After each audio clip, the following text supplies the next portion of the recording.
Sejam muito bem-vindos! Esse é o podcast sobre filhos. Hoje a gente vai tratar de um tema muito requisitado. Quando a gente perguntou o que vocês queriam que a gente falasse. Sim. Os terríveis 2 anos. Terrible Two. Eu sou o Thiago Martins, @paijovem. Eu sou Letícia Franco, @psicoleticiafranco. E sempre a gente, nesse podcast, vai tentar trazer assuntos relacionados com infância, com família, com desenvolvimento infantil, com parentalidade, da forma mais leve possível. Mas hoje, não sei o quão leve vai ser isso, porque hoje vai ser uma aula praticamente. Eu tô do lado de vocês nessa. Os Terrible Two, os terríveis 2 anos, são como é que eu vou dizer? Um enigma e tem muita coisa por trás disso que a gente não consegue compreender no dia a dia, mas com muito estudo a Letícia vai trazer pra gente e vai tentar nos explicar o que acontece nos terríveis 2 anos. E aí? Vamos lá. É tanta coisa que acontece dentro da criança, na mente da criança, no corpo da criança, na relação com os pais, na relação com o mundo, que eles são incríveis demais. Só que eles são, muitas vezes, terríveis para os pais. E essa é a questão. Quem dá nome ainda às coisas das crianças nessa idade ainda é os pais. Sim. Né? E eles estão dizendo aí que são terríveis. Não que eu não tenha sentido também, né, nos meus filhos, realmente a enxurrada que é os 2 anos, mas vale a pena conhecer um pouquinho do desenvolvimento infantil e saber o que está por trás, né, daquela birra, por trás daquele ataque de raiva, por trás daquele controle todo. Então, é isso que eu quero trazer aqui hoje para a gente dar talvez essa desmascarada, né, mas e também um alíviozinho, né, para pro terrorífico, então, dessa fase. Sim, porque eu acho que se tu só vê o capetinha de 2 anos fazendo o caos, sem entender o que está acontecendo por trás, é muito mais difícil, né? Sim, acho que a gente podia até começar por aí, a questão de como os pais ficam acionados, né? Então, a forma como a criança faz o ataque de raiva dela e aquele descontrole todo, né, que acontece, deixa os pais muito mal, muito incomodados, ansiosos demais, né? E a gente vai ver que a ansiedade da criança, porque esse descontrole todo é de uma ansiedade enorme que a criança está sentindo, e a ansiedade vai toda para os pais, né? E os pais também sentem num mesmo grau ou até, às vezes, maior, no sentido de ter culpa misturada, cobrança, medo, né? E então acho que a gente podia pensar um pouco como é que os pais se sentem nesse período. Sim, acho que até aquela questão que a gente já conversou sobre do controle, né? Acho que é um momento que os pais veem muito claramente que eles não têm controle, né? Os pais não têm controle e a criança tenta o tempo inteiro ter e exercer um controle sobre tudo e sobre todos. É uma batalha, né? É uma batalha. Eu gosto de pensar assim, né? Essa fase dos 2 anos é uma fase onde começa também o controle dos esfínteres. Então, tudo que tem a ver com controle está rolando ali dentro com a criança. Então, desde o controle dos esfínteres até o controle das suas próprias emoções, até o controle do universo em volta dela. Então, essa fase é um momento ali que o pensamento da criança ele tá mais evoluído, né? Tem uma marca aí de uma mudança, sim, de fase dentro do desenvolvimento do pensamento dela, que inclusive traz o faz de conta, né? A criança nessa idade começa já com a simbolização maior e vai brincando, né? Então, aquilo que antes o bebezinho apontava para o carro e fazia brum, brum, agora ele já pega qualquer coisa, nem precisa ser um carrinho de verdade, e vai fazer brum, brum, e vai brincar de faz de conta. Então, tudo está já na mente dele. Ele transformou aquilo que estava lá fora já para dentro dele e consegue representar isso na cabeça dele, né? E aí isso dá um poder para a criança enorme, né? Ela entende que está tudo dentro dela. E aí começa, então, essa tentativa de controle de absolutamente tudo, né? Porque é mais ou menos assim, penso, logo existe. Sim. O que está dentro da minha cabeça. Consigo fazer existir, tipo, o que eu imaginar, assim. Isso, né? Esse pensamento que é egocêntrico, então, tudo faz parte, né? O que faz parte do mundo dela é o que está dentro da cabeça dela, e o que está dentro da cabeça dela faz parte do mundo, logo tu também tem que saber. Sim. E aí começam as coisas, né, mais engraçadas, na verdade, que as crianças fazem, que é do tipo chorar por algo que ela tá pensando que tinha que estar aqui e não tá. Então, o brinquedo dela, o brinquedo preferido dela, que tu ainda não sabe que é o preferido, né, mas que ela quer aquele carrinho laranja. Né? Não pode ser outro. Só que quando ela pede o carrinho, tu tenta dar todos os outros. E ela tá pensando no carrinho laranja específico. Né? E que tu não sabe porque ela não fala ainda tão claramente sobre isso, apesar de já ter algum tipo de linguagem de comunicação, né, bem melhor do que quando bebê. Mas não é uma explicação. Né? Não tem essa explicação. Só que olha a complexidade, está tudo já na mente dela. Né? Sim, as homéricas batalhas de trazer o lanche num pratinho da cor errada. Toda manhã. Isso aí. A caneca errada, porque ela... Na cabeça dela, ela acordou e imaginou que ela ia tomar na caneca laranja. Tu trouxe na verde, como é que tu não sabia disso? Né? Sim.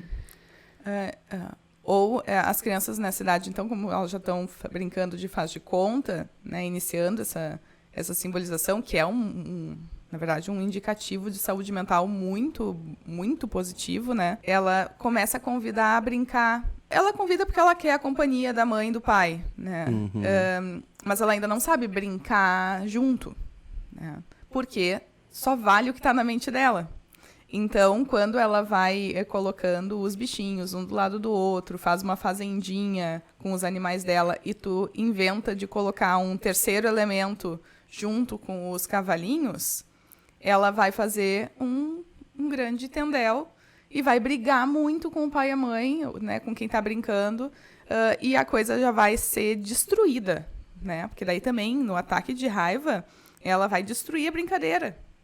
E aquilo fica muito agressivo para a gente que estava com toda uma tentativa uma boa vontade de brincadeira com ela, né? E isso assusta muito os pais, sabia? Muito, muito. Claro, tem crianças mais ou menos explosivas, né? Ou mais ou menos que choram mais ou menos. Mas, de qualquer forma, tem uma mudança. Os pais se preocupam com uma mudança. Eles não reconhecem mais o filho deles. Que até pouco tempo era mais tranquilinho, aceitava uma brincadeirinha ou outra. Mas agora é tudo do jeito dele e de formas explosivas, às vezes. Sim. Nessa fase, então, como eles não falam, a gente tem que poder começar a observar mais eles. Né, em vez de tentar de fato entender e fazer, sabe? Então, ao invés de se meter, quando a gente tenta se meter, a gente não consegue muita coisa. Porque daí eles ficam muito bravos, eles não queriam que a gente estivesse fazendo daquele jeito. Então, a gente dá um passo para trás e observa a brincadeira. Muitas vezes a brincadeira na cidade tem um ritualzinho, né, sempre igual, e que... Como mãe, como pai, até mesmo os professores também vão usar isso, é de estar junto, observando e começar a narrar a brincadeira da criança, né? Dar algum sentido para a brincadeira da criança, assim, de um enredo, e isso vai ser muito legal, isso vai ser bastante interativo, na verdade, e a criança vai aprender muita coisa também, né? Vai começar a colocar para dentro dela também essas representações que os pais ou a professora está colocando também. Então, é uma boa dica de como lidar com a criança brincando, né? E tu querendo interagir com a criança brincando sem se meter de fato. Sim, né? sem interferir no processo dele, né? Sem interferir no pensamento dele. Tá, e acho que a questão maior dos terríveis 2 anos, que tu tá chamando de incríveis 2 anos, é a questão da birra, né? É o que mais deixa todo mundo louco, eu acho, né? Sim, porque é muito agressivo. De novo, vou usar essa palavra. Até tu vai notar, assim, vocês vão notar que eu tô usando umas palavras bem fortes, assim, né? É agressivo, é do descontrole, é do ataque, né, da explosão, porque é assim dentro da criança. Tem, sim, uma intensidade muito grande nessa fase, nas emoções dela, porque também é esse boom do pensamento e das relações também, mas principalmente das relações com o que já está dentro dela, que ela foi adquirindo nesse tempo de bebezinho, né, explorando o mundo. Agora ela tem um mundo que ela já sabe como explorar, que ela já está se locomovendo, e além disso ela tem um mundo colocado dentro dela, né, a partir dessas experiências de bebê. E aí realmente é tudo muito intenso. Então, a birra, que é um ataque de raiva muito, muito grande mesmo, a gente percebe, vê, sente o descontrole da criança naquele momento. E é uma intensidade de ansiedade, né? Tem uma ansiedade muito grande sobre as coisas que não saíram do jeito que ela desejava, né? E então uma frustração enorme. E aí começa a se despedaçar na nossa frente, na frente dos pais, né? Algo que estava montado, mais ou menos integrado. Então, é terrorífico, tá? Pensar nessa desintegração, essa coisa que desorganiza a tal ponto, né, que a criança não consegue nem saber se ela quer o teu abraço ou se ela quer que tu vá para longe. E aí vocês vão lembrar que uma criança, no meio desses ataques de raiva, ela tenta ir pro colo da mãe, daqui a pouco ela tenta afastar também a mãe. Aí ela chuta a mãe quando a mãe pega no colo, mas daí quando ela vai para longe, ela vem com os bracinhos abertos e tentam. Né? Então, é muito, muito difícil. Por isso que muitas vezes tem que realmente conter mais fisicamente, isso abraçar. Que eu ia perguntar. E o que se faz? Qual é o papel do pai e da mãe nesses momentos? O papel do pai e da mãe é poder serem suficientemente bons. Tá? Vamos pensar juntos assim. Tentar muitas vezes acalmar, né? Primeiro a gente tem que se acalmar. Então, uma primeira vez que acontecer vai ser bizarro demais e a gente vai ficar muito atrapalhado, né? Depois, sim, a mãe tentando muitas vezes entender e se dar conta de como é que a criança responde um pouco melhor, ela consegue ir melhorando o seu approach, né? Então, mais ou menos assim, diria que a gente tenta, assim, se aproximar, tenta conversar, não dá grandes discursos, né? Uma coisa bem direta, e vai se aproximando da criança. E vai dizendo, eu estou aqui, eu vou te dar um abraço, né? Vai narrando um pouco o que vai fazendo, e vai tentando se conectar, o adulto, se conectar consigo mesmo, com a calma que ele quer que a criança também tenha, né? Às vezes pode parecer um pouco mágico essas coisas de a mãe tem que estar calma para a criança estar calma, né? Parece que é tudo, sei lá, parece uma coisa de mente para mente. Mas vocês sabem que tem aí um clima mais favorável ou menos favorável para as coisas acontecerem também, né? Então, quando os pais se descontrolam também, né? Ou às vezes não por fora, às vezes não vão ser agressivos por fora, mas vão estar muito inseguros por dentro. Isso vai atrapalhar. A criança sente, né? A criança sente, sim. Então, quando a gente tenta primeiro se acalmar e depois ir lá tentar acalmar a criança, né, a criança vê, e aí eu falei da mãe suficientemente boa, porque é essa mãe que tenta acertar, né? E a criança percebe esse investimento da mãe na tentativa do acerto. Então, vai acontecer muitas vezes, é da fase, né? Não é, então... claro que crianças com menos limites também é um assunto que a gente tem que falar hoje aqui, né? A questão dos limites nessa fase. E para sempre, Sim. né? Também vai dar esses contornos para a criança ficar um pouco mais... ter para onde voltar, né? Se reintegrar ali, se reorganizar. Sim, ela entender realmente os limites, na verdade, né? Até onde ela consegue ir, até onde... Sim, é um aprendizado, por isso também é um aprendizado para os pais, Sim. né? E por isso que eu gosto muito de pensar que o que a criança está aprendendo, os pais conseguem se pararem e olharem para si, entender também, porque eles estão aprendendo algo muito parecido, né, dentro deles também, sobre a relação com aquela criança, sobre o desenvolvimento da criança, né? E aí tem outra... começa a ter um leque aí maior para trabalhar, né?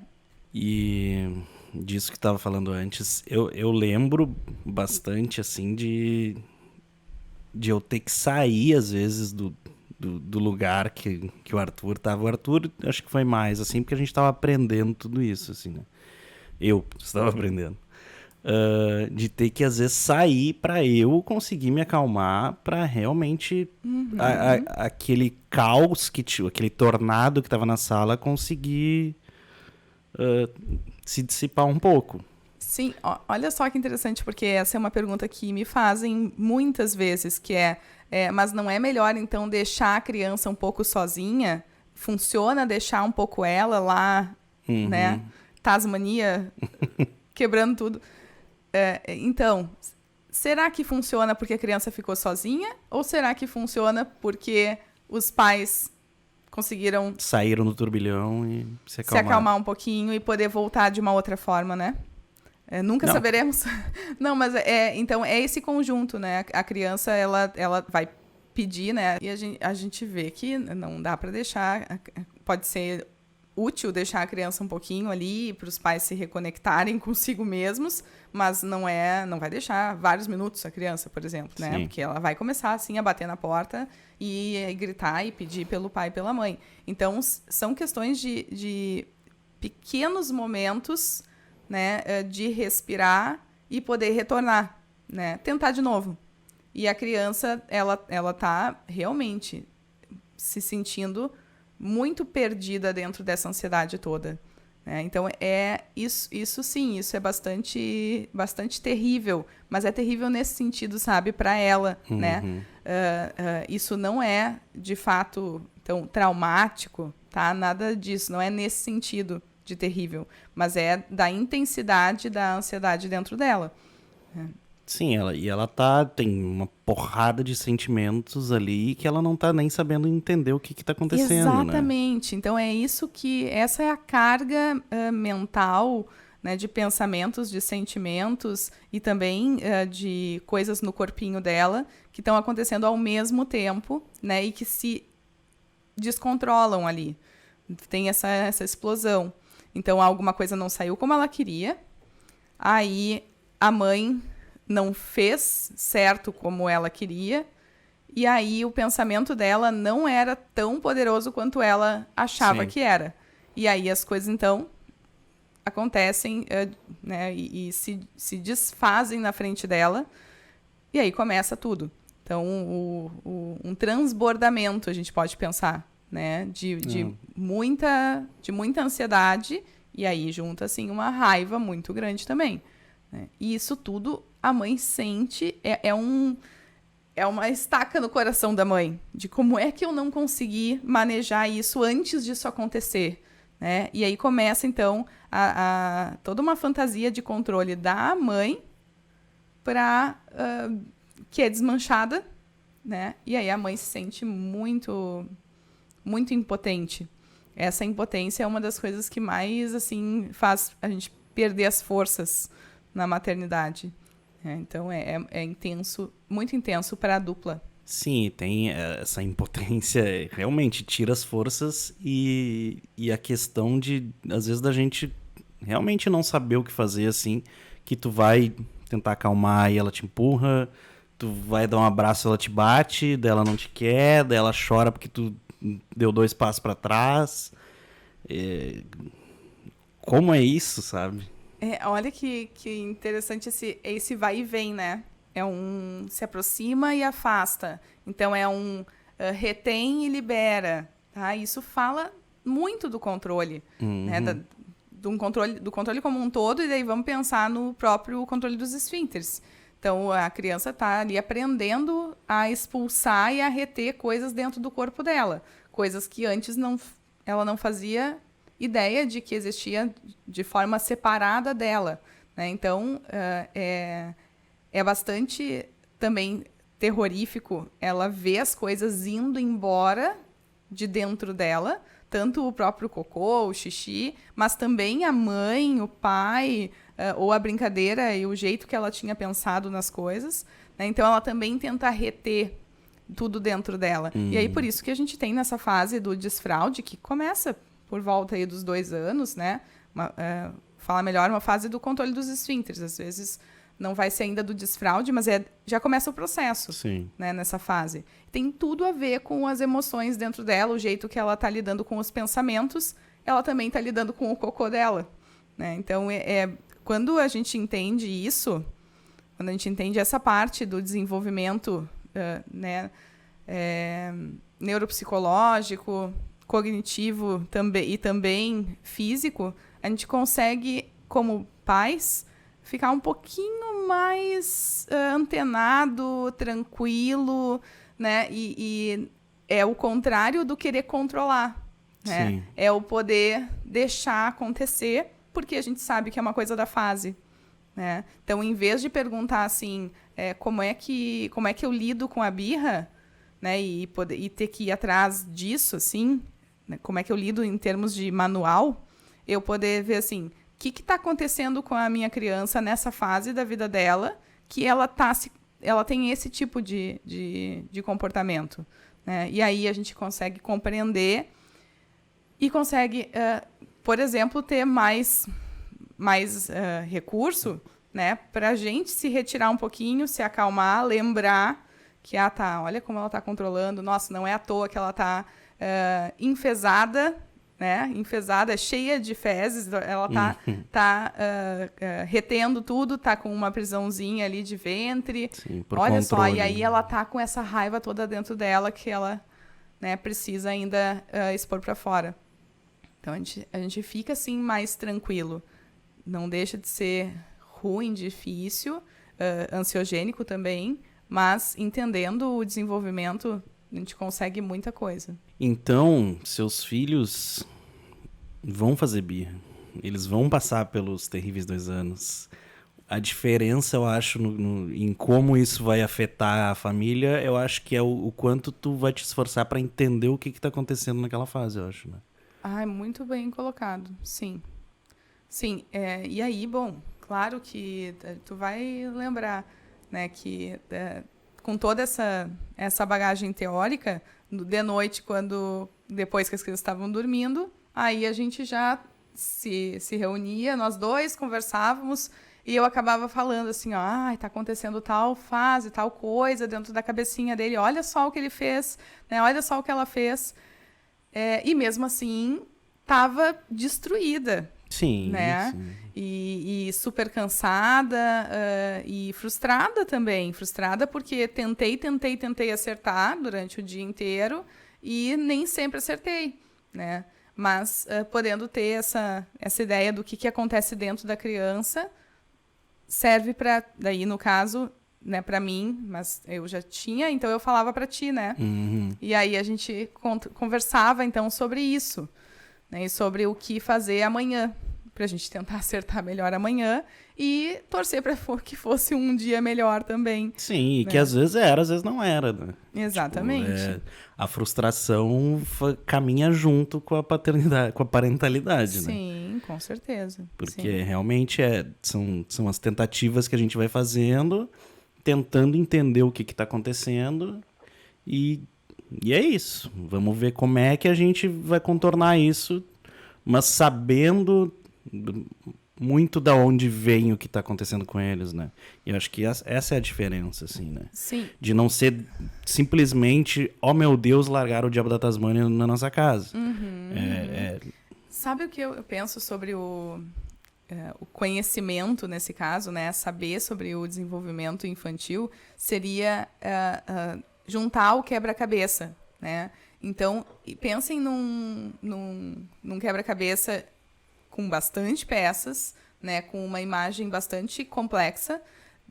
aqui, aberto na mesa, na tua frente. Isso traz uma ansiedade, a gente não sabe por onde começar. A gente fica em dúvida se o método ir pelas bordas é melhor ou seguir a figura é melhor. Então, a gente fica com essas questões e isso traz, sim, uma ansiedade para nós. Aí, quando a gente tenta entender, né, o todo e pensar, vou começar um pouco pelas bordas, vou separar por aqui, vou pedir ajuda, né? Quem sabe alguém vê melhor. Sabe quando a gente diz assim, né? Minha visão já está embaralhada Sim. de tanta coisa aqui, né? Então, é mais ou menos isso, tu conhecer o desenvolvimento da criança, saber o que acontece, o que é esperado em cada fase, a gente consegue ter uma visão um pouquinho melhor desse quebra-cabeça e consegue ir montando ele. E aí vai ficando, inclusive, divertido. Divertido não de forma passiva, né, que eu estou vendo a diversão sobre meus olhos, não, eu estou ali atuando em cima, interagindo, é desafiador, então tem Sim. um desafio grande, né, é um puzzle, né, é sim um grande quebra-cabeças ali, mas a gente vai curtindo ver o desenvolvimento da figura, né, ou da criança. Então, eu gosto de pensar assim, né, sobre... Que baita analogia. Gostou? Eu gostei. Não... E realmente, eu acho que é quando tu vai só tentando, sem tentar entender por onde tu tá indo, aonde tu acertou, onde tu errou, realmente daí é só frustração, é só Isso, sim. até que tu cansa, porque tu tá só tentando e não tá dando certo. Mas Sim. E agora pensa também que a criança dentro dela, né, ela tá montando o quebra-cabeça dela e daqui a pouco se apoia e aí, né, cai várias peças, né? Elas caem e eu já não sei mais por onde eu tinha ido, o que eu tinha feito. Então, essa é a sensação de descontrole da criança, né, de que tá tudo misturado, tá tudo atrapalhado dentro dela. E aí, agora pensem nos pais como quem vai ajudar a montar também esse quebra-cabeça. Por isso é tão importante o pai e a mãe terem a experiência deles com essa reorganização dos sentimentos deles, porque eles já foram crianças também. Uhum. Eles já tiveram esse momento de descontrole. E aí a gente vai lá como alguém mais experiente, né, e diz assim... Eu vou te ajudar, vou tentar te ajudar. Vamos com calma. Tu já viu isso aqui? Né? E aí vem a parte, inclusive, muito prática, que os avós sabem fazer muito bem, que é de distrair a criança, né? Sim. Então, assim, ó, olha só, mas aqui eu encontrei essa pecinha, né? O que tu acha? Olha aqui o que o... Aí pega um outro elemento, né? Traz para dentro o elemento, e aí a criança vai ter aquele foco atencional para outra coisa, né? E não é distrair no sentido de fazer esquecer, e sim de lembrar que existe uma organização subjacente, que eu tenho um porto seguro, tenho algo por onde ir. Né? E aí ela começa a retomar o controle do que acontece com ela. Né? Respira mais devagar, até eu respirei mais devagar aqui, né? Porque é isso. Sai Sai do caos, né? Então, bota a cabecinha pra fora um pouquinho, né? Tá, e isso tem um fim? Quando é que isso muda? Quando tem uma luz lá no fim do túnel? Tem uma luz no fim do túnel. Vai passar, né? A fase vai passar. Mas é um processo. Então, a criança tem que alcançar algumas coisas para chegar lá. Né? Entre elas, uma separação melhor aí da sua mãe. Daí a criança vai ter, sim, uma independização, tá? Uma autonomia diferente, né? E não vai, então, depender tanto também dos pais, da mãe, para juntar as pecinhas dela, né? Então, aí a gente vê a criança com 3 anos, ela faz uma mudança bem grande, bem significativa no jeitinho dela de se movimentar pela casa, até mesmo na linguagem, né? Entre os 3 e 4 anos, a linguagem vai estar muito mais desenvolvida. E aí, sim, a gente vai ter uma outra criança, né? Que já conta causos, conversa, e que já tem uma vidinha, parece que... Sabe quando a Gabi chega e conta uma coisa que aconteceu na escolinha e a gente assim, nossa, ela tem uma vida dela, né? Essa é a nova fase, então, que ela tem que se haver com as coisas dela muito mais sozinha, né? E aí a gente vê uma capacidade da criança, então, claro, aos 3 anos menos, aos 4 anos mais, né? Mas esse é a finalização da fase da birra, então, como tu falou. Então, pessoal, tem uma luz. Se acalmem, procurem entender o que está acontecendo com a criança de vocês, para vocês saberem lidar melhor.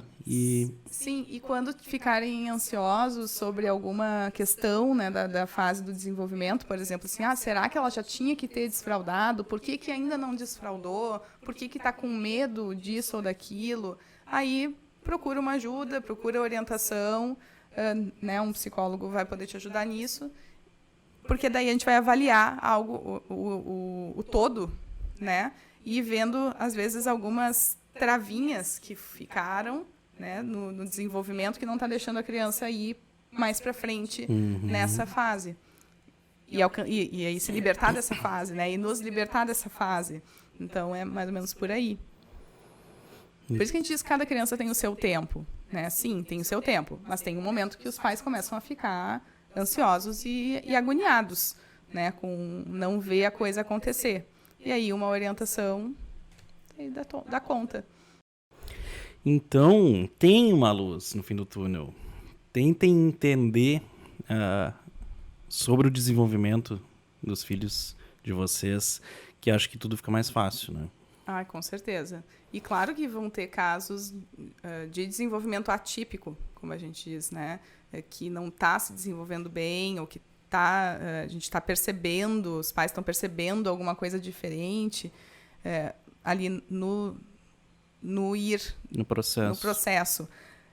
Mas fica muito mais claro quando a gente conhece sobre desenvolvimento infantil que, por exemplo, a criança alinhar brinquedos, né, categorizar brinquedos e se descontrolar com a mudança dentro dessa ordem que ela estava criando, isso é normal da fase e não necessariamente indicativo de autismo, por exemplo, que é uma das preocupações maiores, né, dos pais, porque nessa fase dos 2 anos a criança faz algumas coisas desse tipo, né, de uma rigidez mental ali, né, e que deixa os pais muito assustados sobre autismo. Mas, então, quando a gente pode observar a criança, né, nos outros indicativos também, na relação com os pais, aí a gente vai podendo se acalmar e enxergando de fato, que ali é uma brincadeira, é uma tentativa de organização característica dessa fase. E aí, se tiver outros indicativos que os pais, né, estão ali observando, além desse, aí sim, vai procurar uma avaliação psicológica, né, um especialista, né, mas isso também vale para outras coisas, né, não precisa ser só, então, um transtorno. Por exemplo, uma criança que passou por alguma situação mais traumática pode sim ter algumas travas no desenvolvimento e a coisa não está andando para frente. Né? E aí uma visita ao psicólogo vai ajudar muito, né, a ver esse quebra-cabeça, então, sim, mais amplamente, juntar com o quebra-cabeça do contexto todo, familiar, e destravar, né, achar ali uma peça que vai juntar com as outras. Então tá, gostei bastante dessa analogia do quebra-cabeça.